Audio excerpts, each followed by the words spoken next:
भारत के मूल मालिक आदिवासी समाज को अरावली का बेटा भंवरलाल परमार आपको नमन करता है। भाइयों, जो भी साथी थोड़ा आसपास में है, कुछ जरूरी बातें आपके सामने रखनी है। अति शीघ्र आप इधर पधारें। दूसरी बातें सब बाद में भी संभव है। अभी मेरे भाई खराड़ी साहब बोल रहे थे कि इधर एक जंगल है, उसका नाम सीता माता अभयारण्य है।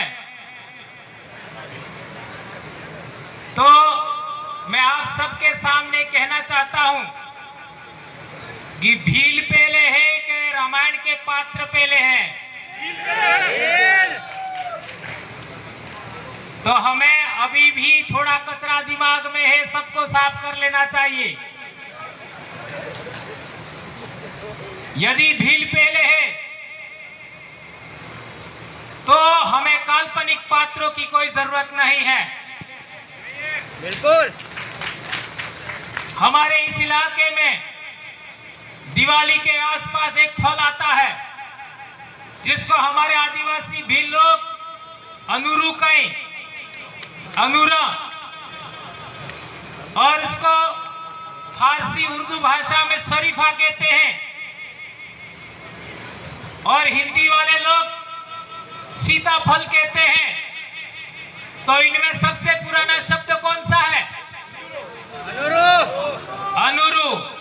तो सीताफल कन्वर्टेड शब्द है, कन्वर्टेड। तो यदि आप कन्वर्टेड हो तो घर वापसी करिए।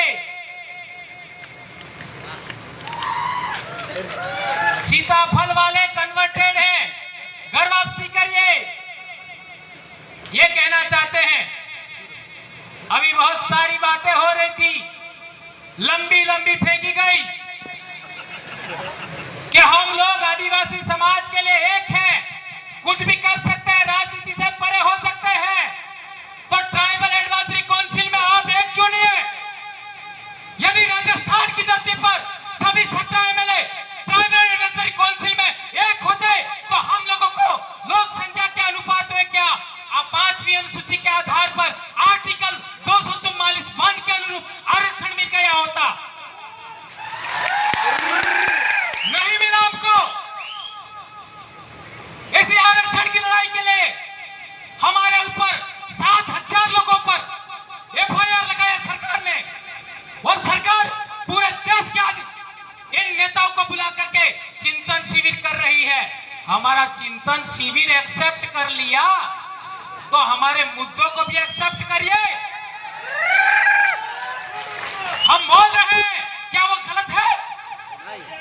यदि गलत है तो साबित करिए। बार बार मैं चैलेंज कर रहा हूं कि आइए मेरे सामने बहस करिए, मेरे को एक बिल को हरा के दिखाइए।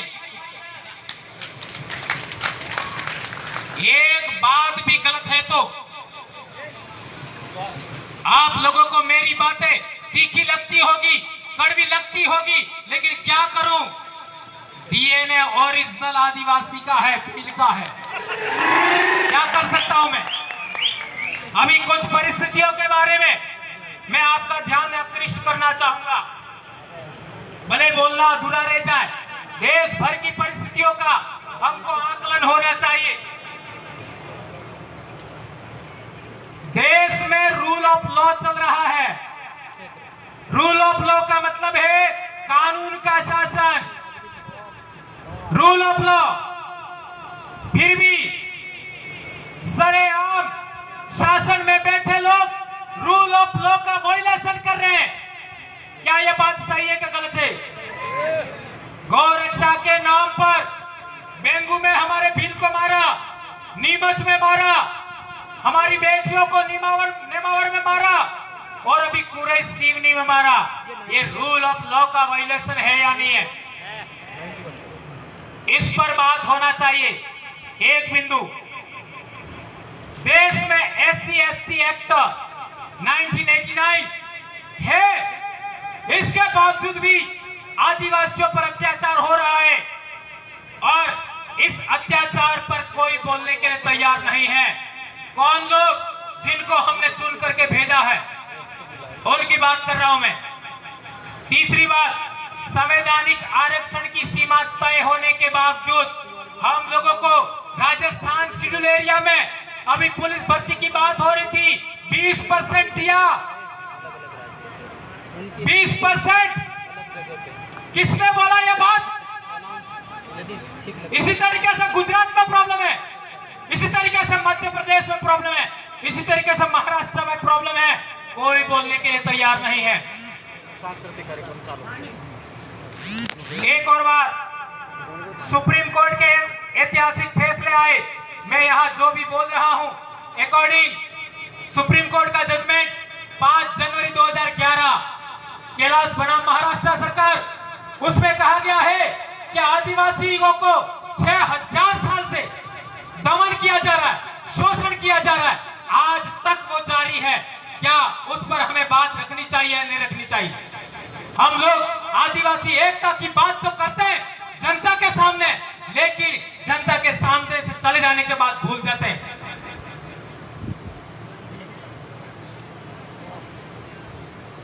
एक और, इसी में सुप्रीम कोर्ट के फैसले आए, कानून बने, वनाधिकार, पैसा एक, लेकिन रूल्स और रेगुलेशन नहीं बने, नियम नहीं बने, जिनकी वजह से वो सही तरीके से लागू नहीं हो पाए। आज लोकतंत्र में हमारी जो भावनाएं हैं, उनके साथ खिलवाड़ करके, हमारी भावनाओं को लोकतंत्र में खिलवाड़ करके, हमारे आदिवासियों के पूजा स्थल है, स्थानक है, देव स्थल है, उनको सरेआम बदला जा रहा है, रूप परिवर्तन किया जा रहा है, उनका नामकरण चेंज किया जा रहा है। इंदल देव को इंद्र बोलते हैं, भीलट देव को न जाने क्या क्या बोलते हैं। हमारे इधर माताजी शब्द हमारा नहीं है, मताई शब्द हमारा है, जिसमें आई भी होता है। जितने भी आदिवासियों के कुल देवत हैं, भेड़ मताई, विजाहण मताई, बोरेज मताई, हम खुद लोग बोरेज माता लिखते हैं। ये ध्यान रखना होगा। और आपके इलाके में आप लोगों ने देखा होगा, सभी लोगों को मीणा बना दिया गया है। और अभी हम लोगों ने 1956-57 के बाद का डॉक्यूमेंट निकाला, जमीन का रिकॉर्ड निकाला, सभी लोग भील हैं। इसी प्रतापगढ़ जिले में, और बाद में हमारी कम्युनिटी चेंज कर दी। ये हरामखोर कौन थे? थोड़ा शब्द गलत निकल गया, कौन थे? अरावली पर्वतमाला की पहली पैदाइश, पहली उपज भील आदिवासियों का पूरा नामकरण चेंज कर दिया, इतिहास खत्म कर दिया, संस्कृति खत्म कर दिया। वो कौन थे? वो आइडेंटिफाइड होना चाहिए। वो इस देश के देशद्रोही लोग हैं, संविधान द्रोही लोग हैं, उनकी पहचान होनी चाहिए। मैं कहना चाहता हूं, आदिवासी महापुरुषों का इतिहास विकृत किया। मावजी नाम का कोई ब्राह्मण देखा आज तक इतिहास में? मावजी नाम का बेड़ेश्वर में ब्राह्मण बना रखा है। पूजा नाम का कोई राजपूत देखा? पूजा नाम का, पूजा भील को राजपूत बोल रहे लोग। ये महापुरुषों का इतिहास विकृतीकरण है कि नहीं? अभी हम लोगों ने डूंगरपुर में मूर्ति लगाया, 3 साल मूर्ति पड़ी रही, और यह आंदोलन चल रहा 2016 से। एक मूर्ति लगाने के लिए 6-7 साल गुजारती है। एक मूर्ति लगाने से प्रशासन, हमारे जो विधायक हैं, जो नेता लोग हैं, वो आनाकानी कर रहे थे, और हमने लगा दिया तो हमारे ऊपर एफआईआर हो गई। शेड्यूल्ड एरिया के अंदर आदिवासियों का कस्टमरी लॉ लागू होता है, आदिवासियों की रूढ़ी प्रथा चलती है, आदिवासियों की ग्राम सभाओं को पावर है, इसके बावजूद हमारे ऊपर एफआईआर लगाया, और हमको भी लगे हाथ एक मौका लगा कि नगर पालिका के खिलाफ वाद दायर किया जाए। शेड्यूल्ड एरिया में अनुच्छेद 243 ZC के तहत नगर पालिका अवैध है, उस पर हम लोग अभी कोर्ट में वाद दायर करने वाले हैं। पहली जनगणना से 1951 तक हम आदिवासियों का धर्म कोलम कोड था,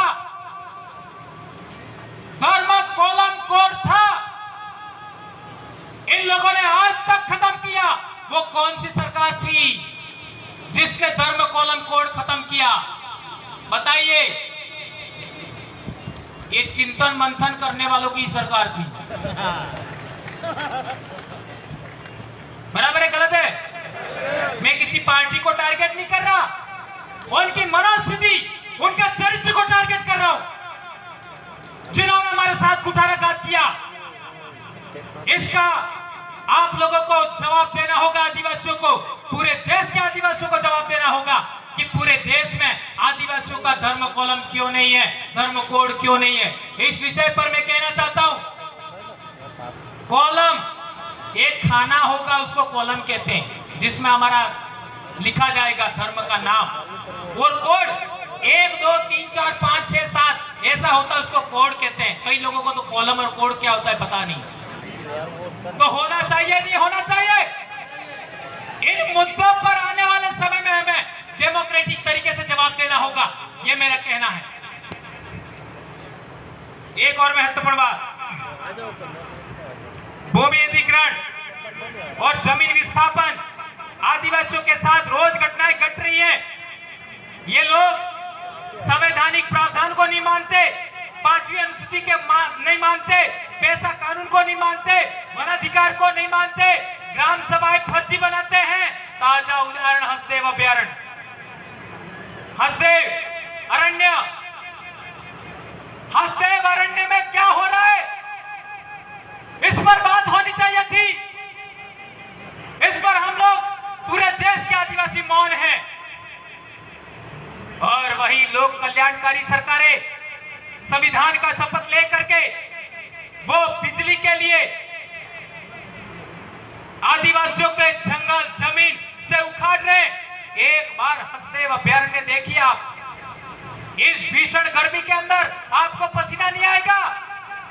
इतना हरा भरा शांत ठंडा इलाका है और इसको उजाड़ रहे हैं। इसको देखने के बाद आपके आंखों से आंसू निकल जाएगा। इतना महत्वपूर्ण स्थान है मेरे भाइयों, उसके बारे में हमें बात रखनी चाहिए। शिक्षा का बंटाढार आप लोगों ने देखा होगा, हमारे बच्चे जुलाई, अगस्त, सितंबर, अक्टूबर महीने में सबसे ज्यादा स्कूल आते हैं, और उसी महीनों के दौरान 4 महीने, जुलाई से अक्टूबर 4 महीने, वो 4 महीनों के अंदर 10 दिन की वो मीनावाड़ा वाली आई आ जाती है। नहीं समझ में आया? आ गया? 10 दिन के लिए वो पूना वाले आ जाते हैं, और 7 से 8 दिन के लिए बोलमारी अम्बे, और 8-9 दिन के लिए वो आपका गरबे। इसी में हमारे बच्चों की बड़ा पढ़ाई का बंटा ढार हो गया। आज 8वीं क्लास का बच्चे को पाठ पढ़ना नहीं आता है, और हम जब पढ़ते थे तब सभी समाजों के बच्चों के बीच में भंवरलाल परमार 8वीं से 12वीं क्लास तक टॉप रहा। टॉप एसटीसी में 150 बच्चों के बीच में टॉप, कॉलेज के अंदर फर्स्ट ईयर में टॉप रहा मैं, और बीएड में सेकंड रहा मैं। फर्स्ट चांस में मैं नेट फाइट करके पास हो गया, फर्स्ट चांस में। और तब मैंने एक सपना देखा कि मुझे मेरे आदिवासी समाज के इतिहास पर काम करना है, नहीं तो मैं भी आज कॉलेज लेक्चरर होता, मैं भी आरएस होता। लेकिन एक आईएएस नहीं कर सकता, एक आरएस नहीं कर सकता, एक मंत्री नहीं कर सकता। इतने आदिवासियों के दिलों में भंवरलाल परमार है। आज की तारीख में भंवरलाल परमार की आवाज पहुंचती है, यह साबित कर दिया। तो मेरे भाइयों, आप लोगों से विनम्र अनुरोध है कि हमें इतिहास, संस्कृति, बोली भाषा के लिए हमें लगातार काम करना होगा। एक इंपॉर्टेंट बात और, ब्रिटिश काल में हमारे पूर्वजों ने बंदूकों का सामना तीर कमान से किया, तब जाकर के हमको यह हक अधिकार मिले। और आदिवासी का सर्टिफिकेट लगाने के बाद जो अधिकारी लोग प्रशासन में ऊपर बैठते हैं वो हमारे लोगों की सुनते नहीं है। जो नेता लोग ऊपर जाते हैं वो हमारे को केस लगवाते हैं। काकरी डुकरी जानते हो किसने लगवाया? शेड्यूल एरिया के नेताओं ने लगवाया। ये ध्यान रखना होगा। उन्होंने कुछ, जब भी आदिवासियों का सम्मेलन होता है, जब भी आदिवासियों का धरना प्रदर्शन होता है, जब भी आदिवासियों का रैली होता है, तो ये लोग दारू पिला करके कुछ लोगों को भेज करके हुड़दंग करवाते हैं। इसी तरीके से हमारे यहाँ के नेताओं ने इस काकरी डूंगरी के पास वाली पहाड़ी पर एक व्यक्ति के नेतृत्व में हुड़दंगी भेजे, दारूड़िए भेजे और हाईवे जाम करवाया। क्या यह बात गलत है? यस, सही है। वो आदमी की भी पहचान होनी चाहिए। मैंने इधर देखा हुआ था थोड़ी देर पहले।